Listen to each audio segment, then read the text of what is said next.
بسم الله الرحمن الرحيم.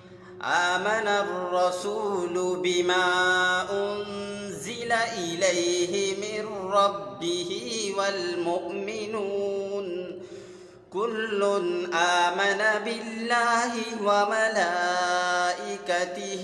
وكتبه ورسله لا نفرق بين أحد من رسله وقالوا سمعنا وأطعنا غفرانك ربنا وإليك المصير.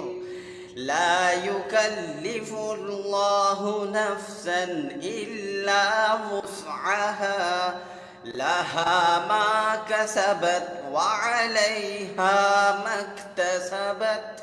ربنا لا تؤاخذنا إن نسينا أو أخطأنا ربنا ولا تحمل علينا إصرا كما حملته على الذين من قبلنا ربنا ولا تحملنا ما لا طاقة لنا به واعف عنا واغفر لنا وارحمنا أنت مولانا فانصرنا على القوم الكافرين.